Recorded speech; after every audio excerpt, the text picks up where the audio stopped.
Hey there everybody, welcome back to my channel. It's me, your geeky girlfriend Caitlin, and in today's video I'm going to be doing a Bookie Babe book review.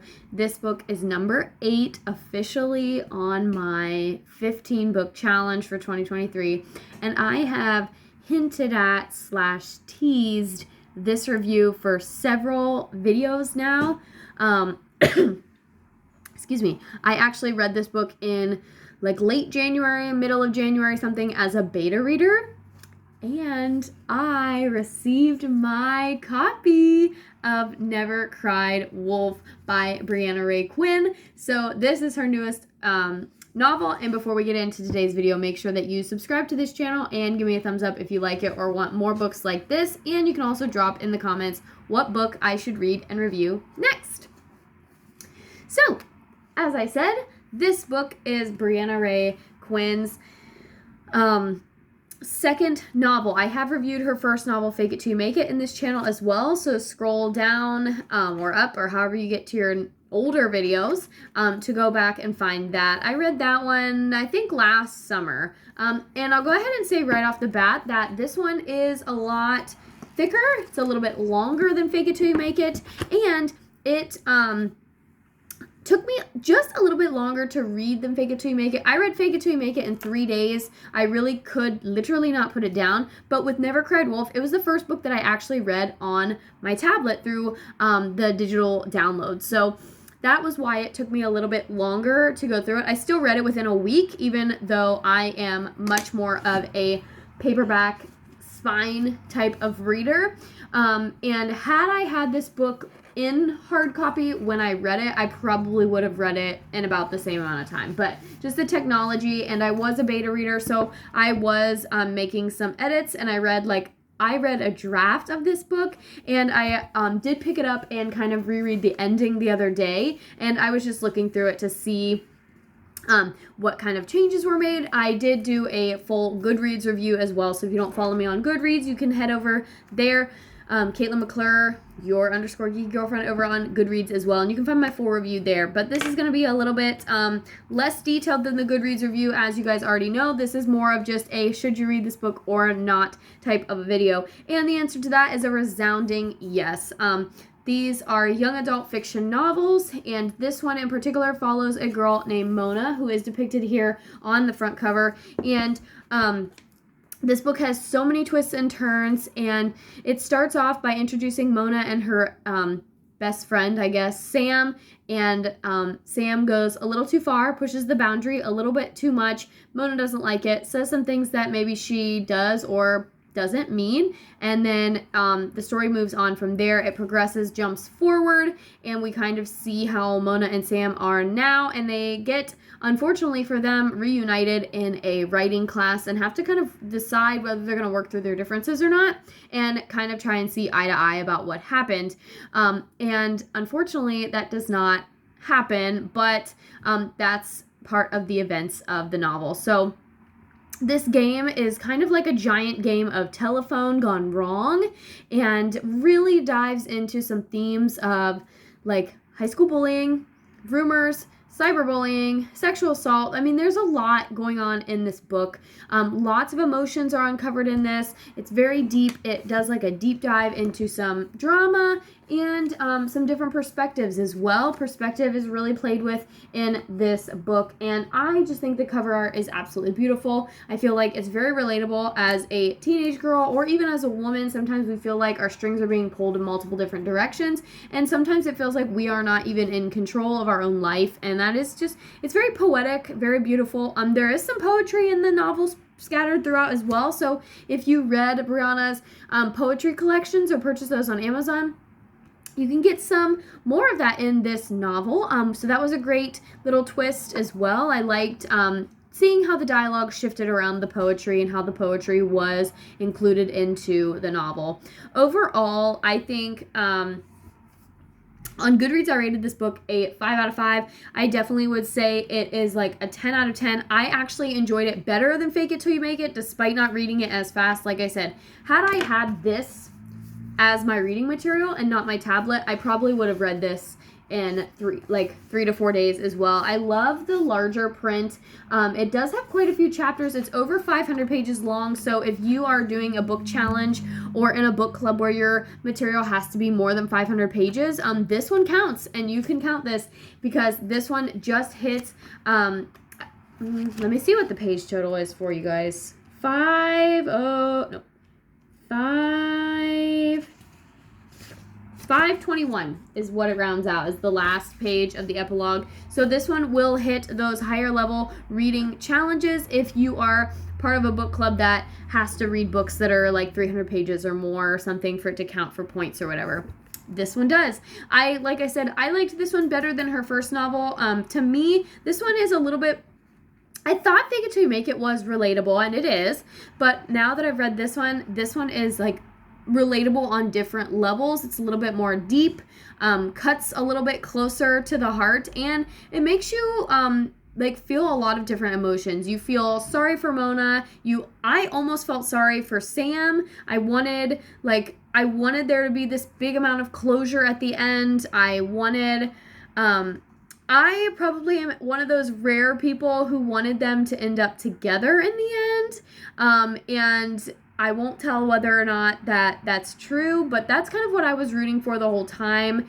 And some people will say that they did get the closure. I will say that when I read the first draft and I gave my feedback as a beta reader, which, let me just toot my own horn here for a second. Your girl is mentioned in the acknowledgments of this book. That's me. So I had a little fangirl over the weekend when I discovered that. So that was a super cool moment for me. I posted all about it, posted on my story, everything, because I was so excited and I was so honored. I've never been mentioned in a book before, so it was like so cool, such a cool experience. And I would love to read the next one, which it sounds like is already in the works. So you guys need to hurry up and read this one. You need to hurry up and read Fake It Till You Make It, so that way when the third one comes out, we can all enjoy it together and you don't have to be behind the loop. This book released on August 1st, and it already is, as of right now, as far as I know, 38 in the teen and young adult fiction bestsellers for like the fall and back to school season. It is a great book for back to school season. They're starting a new semester in the book if it's right along with the start of a school year.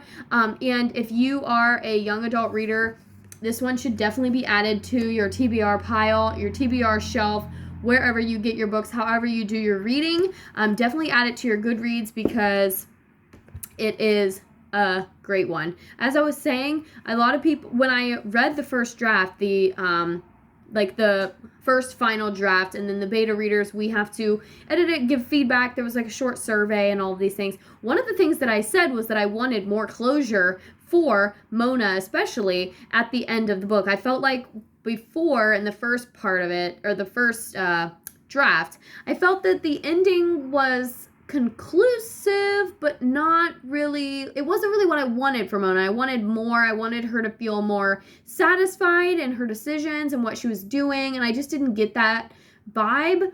And I felt the same way about Sam. Like, I felt like there was no real clear resolution to anything, and when I got my copy, I read the end, and there was a change. So I was very excited and a little bit like, oh, I don't remember that part when I read it. And so that was very cool. I do feel like even in the little bit of rereading that I did, I do intend to reread the whole novel at some point to see how it changed. But right now I just did enough to get through these reviews. I kind of just picked and pieced and got the information that I needed, but I did notice some small changes, some little things that were added in, and it's just going to make the story better for all of you. So the story was good enough as it is. I was very happy with the final draft. It was a fine novel then, so now it's even better now that it's been edited and read and reviewed, and here we are, we're out, and we've got it, and it is just such a great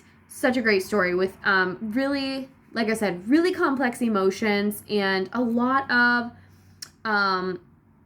insecurity is dealt with in this book. A lot of vulnerability is dealt with in this book. And kind of learning like who your real friends are, finding yourself, amongst and without your friends is another theme that's kind of underneath all of the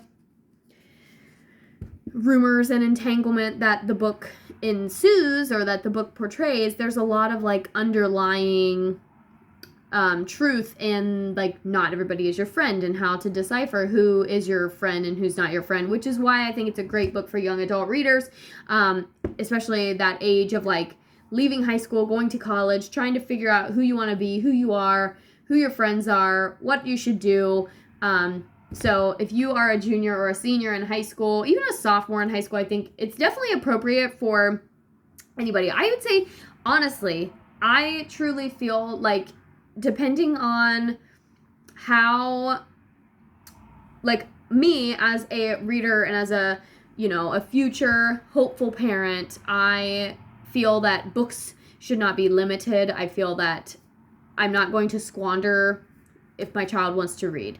If you're like me, your daughter could read this book in like 7th or 8th grade. There would be some concepts that you may have to explain a little bit, particularly in chapters like 5 through 8 when discussions of sexual assault and sexual things are occurring. But there's not a lot of language. There is poetry in it. It talks about different writing styles, different perspectives, and it's about a high school girl. She's a junior, and she is 14 when the book begins, or about to be 14 when the book begins. So it's like 8th grade freshman year. So I would probably let, if my daughter saw this on my shelf and asked me about it and wanted to read it, and she was in 7th or 8th grade, I'd probably say yes. I would not stop that because it's a young adult. It's fiction. This is who the book is written for, in my opinion, middle school and high school girls. But I love these types of books, so it's written for me too. So thank you, Bri, again, for another great novel. Like I said, this is her second one. Make sure you go check out Fake It Till You Make It as well. You can find those both on Amazon and both of my reviews on the Goodreads app, and you can find them both here on YouTube. So that, I think, is it for this one. I highly recommend this book. I do give it a 10 out of 10. Out of all the books that I've read this year, this one is up there. I'm trying to think if it's better. I'm trying to think if it does take the top spot. Out of all 8 books that I've read this year, I'm trying to think if there's one that... I don't think so. I think this one does. For me, this is the best book I've read in 2023.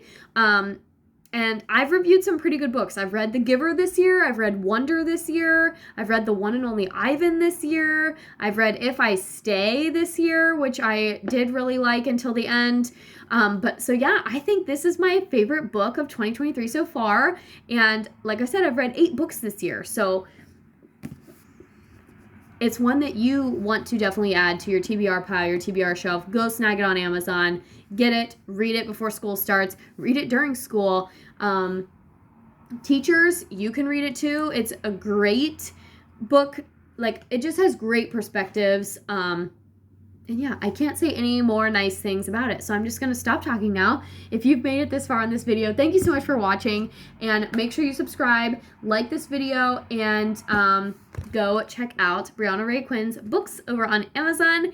And make sure you find my name in the acknowledgments and let me know what you thought of the book. And I hope you all read this and enjoy it as much as I do, because like I said, it's my favorite book of 2023 so far, and I definitely think that it is worth the read, and it keeps bumping up on that list of bestsellers for teen and young adult fiction. So you definitely are not missing out, and I highly recommend. So thank you so much, Brianna, and for, first of all, for mentioning me in the acknowledgments. I'm very honored, and I will be ready and waiting for book number 3 whenever you are ready.